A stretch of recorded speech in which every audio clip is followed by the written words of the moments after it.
Honor. So what's the point of being an honorable person when we live in this culture where you're supposed to lie and cheat and claw your way to the top? Well, maybe you'll get some short-term gains that way and get some material possessions, but you'll be losing so much more when you throw away your own honor and dishonor everyone around you.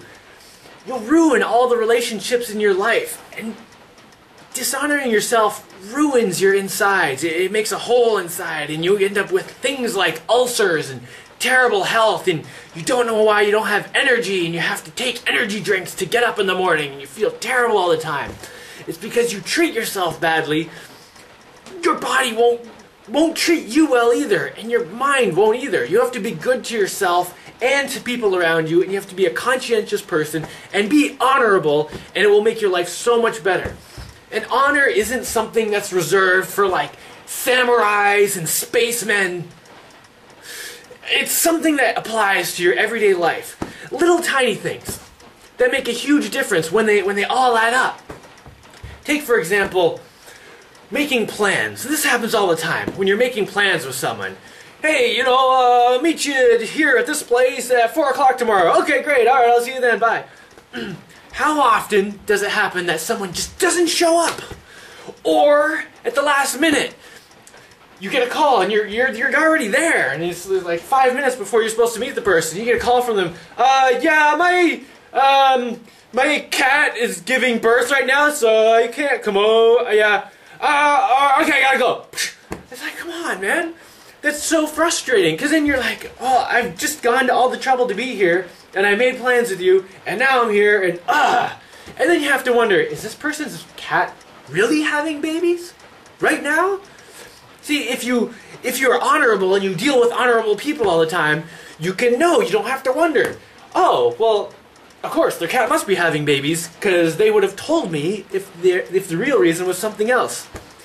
And if you don't know if that person's telling the truth or lying, or you know they're probably lying, it's so frustrating to try to make plans with them.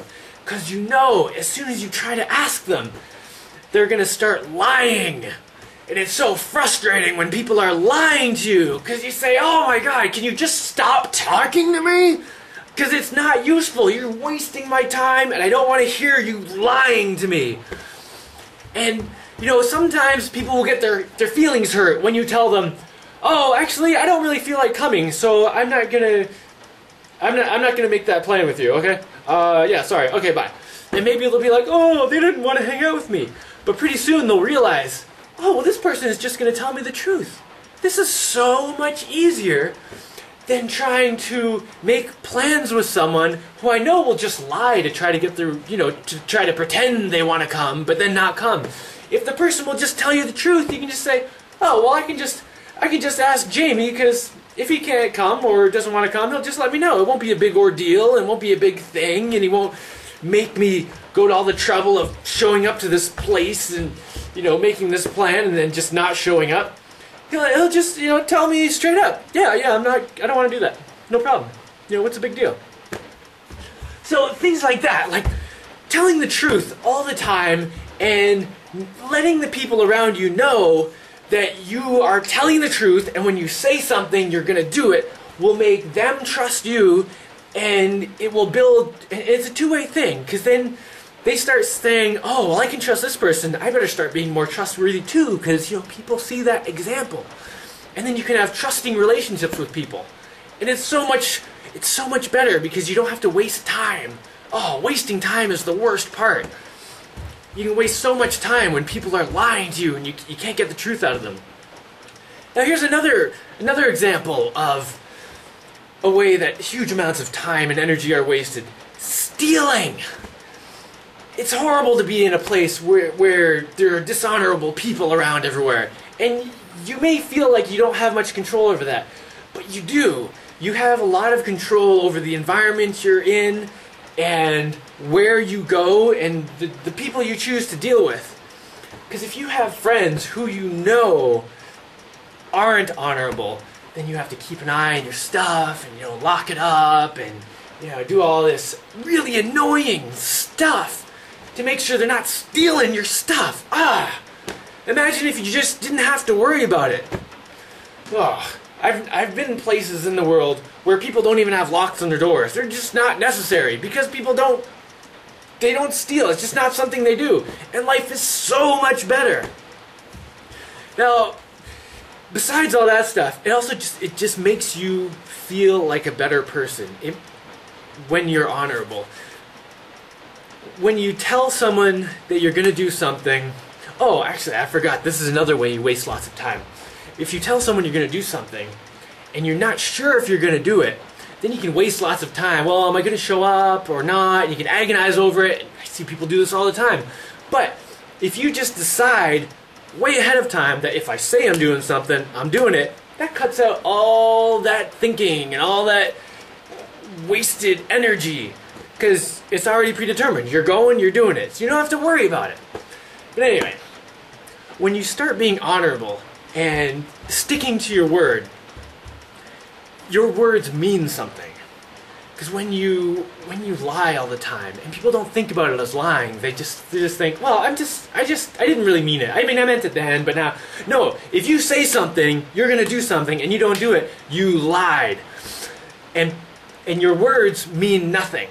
There's no point in communicating with anyone if you go around lying all the time. So once you start telling the truth and start being honorable about everything, your life starts meaning so much more. It's like, this is really hard to explain. But like I grew up in what I would consider a dishonorable state. You know, just kind of the normal suburban culture where if you're at someone's house and you drop popcorn on the floor, you just look around, make sure no one's looking, and kick it under the couch. And that's totally dishonorable. It dishonors you and them, and then they get mice and ants, causes all these problems. But anyway, I would say I have a pretty honorable life now. And the difference between my life and the way I think of myself and just the color of the trees compared to before is like taking a two-dimensional flat sheet and then suddenly turning it into this three-dimensional thing. It's like getting a whole new dimension. Like, life is so much huger and better now that I have all these honorable things. And I behave honorably, and I make the people around me behave honorably with me. And if they lie to me, I say, you know, I'm not going to deal with you until you start telling me the truth and honor me and yourself. And the other thing is, when you honor yourself, you start doing the things that you really think you should be doing. And this is a huge, huge part of this whole honor thing. So we grow up in this culture, right? And you're told to do things. And some things you agree with, some things you don't agree with, but generally people kind of go along with the flow and just try not to stir up trouble. But if you go along with something you don't agree with and don't resist it, you're dishonoring yourself and you're dishonoring that system and the people around you by not saying what you really think. And now there are different ways. There's different levels of, you know, things you can get away with. Sometimes you completely disagree with everything, and, you know, if you make a huge deal, maybe you'll cause a problem. But, you know, if you keep your head about you and really think about it, generally there are ways to deal with disagreements, with regular culture and stuff. For example, you know, I live up on a mountain in a dome that I built myself, and I have solar panels and stuff. I love it here. This is like the life I always wanted, but I was always told, no, you can't do that. That's ridiculous. That's just playful games. You can't do that as an adult. That's crazy. But I said, no, you know, I really want to do this because I feel just inside me that that's what I want to do. And it was very difficult to tell people when they would get angry, look, I'm not trying to insult you or your way of life. I'm going to do this. And I understand that you care for me and you don't want me to do what I want to do, but I have to. And you know what? When I go to my parents now and my siblings and I say, hey, what do you think of what I'm doing? They're like, wow, I think it's really great that you went and did that. You know, it seemed a little crazy at first, but no, I can see that you're actually happy now doing what you wanted to do. And that's because I honored myself and I honored them by telling them the truth and doing the truth. And life is so much better. So please think about things in everyday life, whether or not you're honoring yourself and the people around you and the world and the environment, and try to be honorable. Every time you do something honorable, it builds a brick in this construction of like greater life.